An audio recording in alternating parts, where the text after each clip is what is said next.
ఎటువంటి కంటి సమస్యకైనా 100% ఆయుర్వేద పరిష్కారం సంజీవన్ నేత్రాలయ.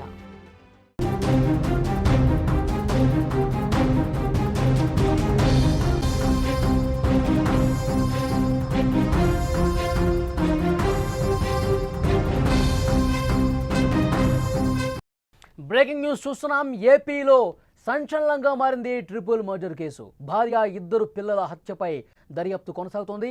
మృతురాలి ఉంగరాలు, సెల్ ఫోన్స్ మిస్ అయ్యాయి. నిందితుల కోసం పోలీసులు అన్వేషిస్తున్నారు. భర్తను ప్రశ్నిస్తున్నారు పోలీసులు.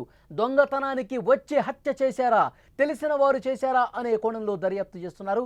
శనివారం రాత్రి సామర్లకోటలో ఈ హత్య జరిగింది. ఈ ట్రిపుల్ మర్డర్ సంచలనంగా మారింది ఏపీలో. కాకినాడ జిల్లా సామర్లకోటలో జరిగిన తల్లి, 2 కుమార్తెల హత్యలపై మిస్టరీ ఇంకా కొనసాగుతుంది. వారి హత్యకు కారకులు ఎవరు, ఇంకా కారణం బయటకు రాలేదు. నిందితుల కోసం పోలీసులు అన్వేషిస్తున్నారు. సీరియస్గా దర్యాప్తు చేస్తున్నారు. సామర్లకోట ప్రభుత్వ జూనియర్ కాలేజీ వెనుక సీతారామ కాలనీలో ఈ 3 హత్యలు జరిగాయి. ఆ కాలనీలో నివాసం ఉంటున్న లారీ డ్రైవర్ ధనుప్రసాద్ భార్య, 2 పిల్లలు శనివారం రాత్రి కిరాతకంగా చంపబడ్డారు. హత్య జరిగిన సమయంలో ధనుప్రసాద్ డ్యూటీకి వెళ్ళిపోయాడు. నైట్ డ్యూటీ ముగించుకుని తెల్లవారుజామున ఆదివారం రోజు వచ్చేసరికి 3 కూడా రక్తపు మడుగులో పడున్నారు. ఈ హత్య ఎవరు చేశారు అన్నదానిపై క్లారిటీ రాలేదు. పోలీసులు భర్తను అదుపులోకి తీసుకుని ప్రశ్నిస్తున్నారు. ఎవరితోనైనా కలహాలు ఉన్నాయా, కుటుంబంలో ఏమైనా విభేదాలు ఉన్నాయా, అన్ని కోణాల్లో కూడా ప్రశ్నిస్తున్నారు. ఇదే విషయానికి సంబంధించి మరింత ఇన్ఫర్మేషన్ తెలుసుకునే ప్రయత్నం చేద్దాం. మా ప్రతినిధి అనుశ్రీ ఫోన్లైన్లో అందుబాటులోకి వచ్చారు. ఎస్ అనుశ్రీ, ఈ ట్రిపుల్ మర్డర్ కేసుకు సంబంధించి పోలీసుల దర్యాప్తు ఏ విధంగా జరుగుతుంది? భర్తను ప్రశ్నిస్తున్నారు కదా, ఏంటి, ఏమైనా లేటెస్ట్ ఇన్ఫర్మేషన్ ఉందా? రైట్పల్లి కాకినాడ జిల్లా సామర్లకోటలో ఈ దారుణ ఘటన చోటు చేసుకుంది. ఎవరైతే వివాహిత 2 పిల్లలు తమ ఇంట్లోనే దారుణ హత్యకు గురయ్యారు. సామర్లకోట ప్రభుత్వ జూనియర్ కాలేజ్ వెనకతల సీతారాం కాలనీ ఉంది. ఆ కాలనీలోనే మూలపర్తి ధనుప్రసాద్ కుటుంబంతో జీవిస్తున్నాడు. ధనుప్రసాద్ లారీ డ్రైవర్ గా పనిచేస్తాడు. అయితే ఆదివారం రాత్రి ధనుప్రసాద్ డ్యూటీకి వెళ్లిపోయాడు. అయితే సోమవారం తెల్లవారుజామున ఇంటికి వచ్చేసరికి భార్య కానీ పిల్లలు కానీ ఎవరూ నిద్ర లేవలేదు. ఆ టైంకి రోజు కూడా నిద్ర లేచి తలుపులు తెరిచే ఉండేవి. అయితే తలుపులు మూసి ఉండడంతో ఎంత కొట్టినా తీయలేదు. దీంతో ధనుప్రసాద్ కి అనుమానం వచ్చి ఏదైతే ఆ ఇంటి వెనక భాగానికి చేరుకున్నాడు. అక్కడ ఏసీ కూడా అప్పటికి ఆన్ లోనే ఉంది, పనిచేస్తూనే ఉంది. కానీ లోపల నుంచి ఎలాంటి సౌండ్స్ రాకపోవడంతో తలుపులు పగలగొట్టి లోపలికి వెళ్ళాడు. అప్పటికే ధనుప్రసాద్ భార్య మాధురి, అలాగే తన కుమార్తెలు 8 ఏళ్ల ఒకరు, 6 ఏళ్ల ఒకళ్ళు, జెస్సీ, ప్రైజీ రక్తపు మడుగులో పడున్నారు. ఇంట్లో భార్య, 2 చిన్నారులు విగత జీవులుగా పడి ఉండడంతో ధనుప్రసాద్ బోరున విలపిస్తూ బయటకు వచ్చి చుట్టుపక్కల వాళ్ళకి చెప్పడం జరిగింది. అయితే వారి మృతదేహాలను చూసి కన్నీటి పర్యంతమయ్యాడు. ఈ ఘటనపై స్థానికులు కూడా పోలీసులకి అప్పటికప్పుడు సమాచారం అందించారు. దీంతో ఎస్పీ బిందు మాధవ్ కూడా, స్పెషల్ డిఎస్పీ సత్యనారాయణ, అలాగే శ్రీహర్రాజు, సిఐ కృష్ణ భగవాన్ వీరంతా కూడా ఘటనా స్థలానికి చేరుకున్నాడు. క్లూస్ టీమ్ సహాయంతో ఆధారాలు కూడా సేకరించారు. అయితే డాగ్ స్క్వాడ్ సైతం రప్పించి ఆధారాలు సేకరించారు. మాధురి తలపై దుండగులు బలమైన ఆయుధంతో దాడి చేశారు. దీంతో ఆమె తల నుజ్జు నుజ్జు అయిపోయింది. అలాగే తలపై కొట్టడంతో పలు కోణాల్లో కూడా పోలీసులు దర్యాప్తు చేస్తున్నారు. అంత దారుణంగా హత్య చేయాల్సినటువంటి అవసరం ఎవరికి ఉంది? నిజంగా దోపిడీ దొంగలు వచ్చి, అంటే ఏమైనా దోచుకుపోవడానికి వస్తే కూడా వాళ్ళది మరి అంత ఉన్నతమైన సంపన్నమైన కుటుంబం కూడా కాదు, పెద్ద ఎత్తున బంగారం కావచ్చు, డబ్బు కావచ్చు దోచుకుపోవడానికి. కానీ ఈ హత్య వెనక ఏదో కారణం ఉంది. వాళ్ళ భర్తనైతే ప్రశ్నిస్తున్నారు. గొడవలు ఏమైనా ఉన్నాయా? ఎవరితోన్నా తగాదాలు జరగటం కానీ, కుటుంబంలో ఏదైనా పంచాయతీ ఉండటం కానీ, ఈ సమాచారం ఏమైనా ఉందా? అంటే చుట్టుపక్కల వారు చెప్పిన వివరాల ప్రకారం అయితే వాళ్ళకు ఎవరితోనూ కూడా ఎలాంటి విభేదాలు లేవని చెబుతున్నారు. గతంలో కూడా ఇంట్లో చిన్న చిన్న గొడవలు అయ్యాయి తప్పితే ఈ స్థాయిలో, అంటే హత్యకు దారి తీసేంత స్థాయిలో ఎటువంటి గొడవలు లేవని చుట్టుపక్కల వాళ్ళు చెప్పడం జరుగుతుంది. భర్త కూడా అదే చెబుతున్నాడు. బంధువులతో కూడా మాకు ఎలాంటి వైరుధ్యాలు లేవు, ఎవరు చేశారో తనకి తెలియదంటూ కూడా చెబుతున్నాడు. మొదటిగా పోలీసులు భర్తని అనుమానించారు.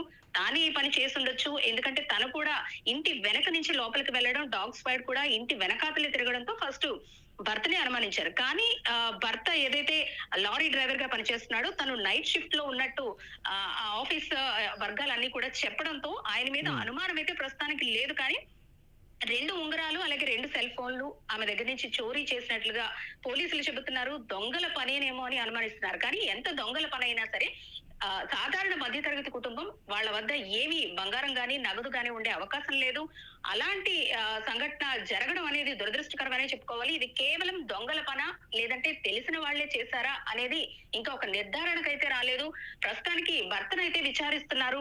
తానే ఎవరి చేతైనా ఈ పని చేయించాడా, తన డ్యూటీలో ఉండగానే ఎవరికైనా సుపారీ ఇచ్చి భార్య పిల్లల్ని హత్య చేయించాడా, లేదంటే నిజంగానే ఇది దొంగల పన, మరెవరైనా ఈ ఘటనకు పాల్పడి ఉండవచ్చా అనే కోణంలో కూడా పోలీసులు దర్యాప్తు చేస్తున్నారు. వాళ్ళు అంటే ఉదయం అతను వచ్చి చూసే వరకు కూడా ఎవరికి సమాచారం లేదా? ఎందుకంటే అర్ధరాత్రి సమయంలో ఇంత దారుణమైన హత్యలు జరిగినప్పుడు ఏమైనా అలికిడిగానే వస్తూ ఉంటుంది, చుట్టుపక్కల వారు ఎవరు దీన్ని అబ్జర్వ్ చేసిన పరిస్థితి ఏం లేదా? చుట్టుపక్కల వారు ఎవరు కూడా దీనికి సంబంధించి ఎలాంటి సౌండ్స్ బయటకు రాలేదు. కానీ ఇంత బలంగా తల మీద మోది, అంటే తల నుజ్జు అయ్యేంత వరకు కూడా ఆమెను కొట్టి చంపారు. అలాగే చిన్న పిల్లలని కూడా చూడకుండా చిన్న పిల్లల్ని సైతం తల మీద మోది చంపడంతో సౌండ్స్ అయితే మాత్రం చుట్టుపక్కల ఎవరు కూడా మేము వినలేదు. ఏదైనా అర్ధరాత్రి ప్రాంతంలో, అంటే 2-3 ప్రాంతంలో ఏమైనా జరిగి ఉండొచ్చు. అందరూ గాఢ నిద్రలో ఉంటారు కాబట్టి ఎటువంటి సౌండ్స్ ఎవరికి వినిపించకపోవచ్చు అంటూ కూడా చెబుతున్నారు. ఏది ఏమైనప్పటికీ కూడా ఇది దారుణ ఘటనగానే చెప్పుకోవచ్చు. ఎందుకంటే కేవలం డబ్బు కోసం జరిగిన హత్యగా కూడా మనం ఇక్కడ పరిగణించలేము. అలాగే భర్త చేసిన పనిగా కూడా పరిగణించలేము. ఎందుకంటే భర్త కూడా డ్యూటీలో ఉన్నట్టు అన్ని ఆధారాలు ఉన్నాయి. మరి ఇది ఏమైనా కుటుంబ కలహాల నేపథ్యంలో వాళ్ళ కుటుంబ సభ్యులే ఎవరైనా చేయించారా అనే అనుమానాన్ని కూడా పోలీసులు వ్యక్తం చేస్తున్నారు. దీనికి సంబంధించి ఒక క్లారిటీ అయితే రావాల్సి ఉంది.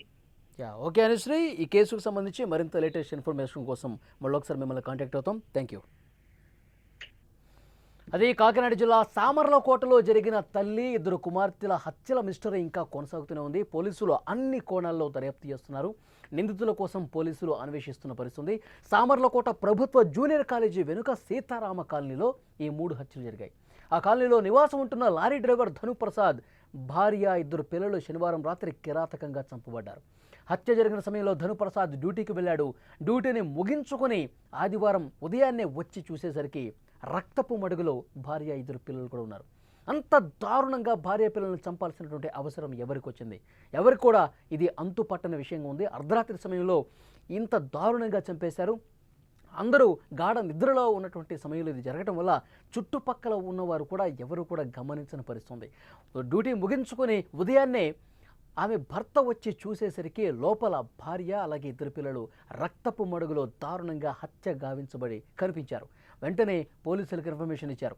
అయితే ఆ మృతురాలు ఉంగరాలు కావచ్చు, సెల్ ఫోన్లు కూడా మిస్ అయిన పరిస్థితుంది. అంటే ఉంగరాలు, సెల్ ఫోన్లు మిస్ అయ్యాయంటే దొంగలు చేసినటువంటి పనే అని చెప్పి ప్రాథమికంగా అనుమానిస్తున్నారు. ఆ దుండగులు ఎవరు, ఇంత దారుణానికి ఎవరు ఒడిగట్టారు, ఈ విషయాల్లో కూడా ప్రశ్నిస్తున్నారు. ముందుగా డాగ్ స్క్వాడ్ని తీసుకొచ్చి అక్కడ దర్యాప్తు చేసినప్పుడు, అక్కడ క్లూస్ టీం వచ్చి పరిశీలన చేసినప్పుడు ఇంటి వెనక భాగంలో కొంచెం ఎక్కువసేపు ఆ కుక్క తిరిగినట్టుగా తెలుస్తోంది, ఆ డాగ్. అలాగే ఆ భర్త కూడా వెనక నుంచి వచ్చి చూశాడు, తలుపు తెరిచి ఓపెన్ చేశాడు కాబట్టి అతని మీద అనుమానం వ్యక్తం చేశారు. డాగ్ అతని దగ్గరకు 2-3 సార్లు వెళ్ళింది కాబట్టి. సో ఆ తర్వాత పోలీసులు ఇంకా మిగతా కోణంలో కూడా విచారిస్తూ ఉన్నారు. అతను మాత్రం చాలా బాధపడుతూ ఆవేదనతో చెప్తా ఉన్నాడు, అసలు కలలో కూడా ఊహించలేదు ఇంత దారుణమైన ఘటన జరుగుతుందని చెప్పేసి. ఇక కుటుంబంలో ఏమైనా తగాదాలు ఉన్నాయా, వేరే వాళ్ళతో ఏమైనా విభేదాలు ఉన్నాయా, ఈ అన్ని కోణాల్లో విశ్లేషిస్తున్నారు. అలాగే దోపిడీ దొంగలు ఎవరైనా, దారినిపోయేటువంటి దొంగలు కేవలం దొంగతనం చేయటం కోసమే ఇంట్లోకి చొరబడి ఈ విధంగా చేశారా, ఇవన్నీ కూడా మరికొద్ది గంటల్లోనే తేలుస్తామని పోలీసు అధికారులు చెప్తున్నారు. మొత్తం అన్నీ నోట్ చేసుకున్నారు. దర్యాప్తు అయితే చాలా వేగంగా జరుగుతున్నారు. ఆంధ్రప్రదేశ్లో ఇదొక సంచలన కేసుగా నమోదైంది. ఎందుకంటే అర్ధరాత్రి సమయంలో ఇంట్లోకి చొరబడి 3 ఒకేసారి చంపటం అనేది చాలా దారుణమైనటువంటి విషయం, బాధాకరమైన విషయం. పోలీసులు అన్ని కోణాల్లో నిష్పక్షపాతంగా విచారణ చేసి మరికొద్ది గంటల్లోనే ఆ నిందితులు ఎవరైతే ఉంటారో వాళ్ళని పట్టుకుంటామని చెప్పి పోలీసులు చెప్తా ఉన్నారు.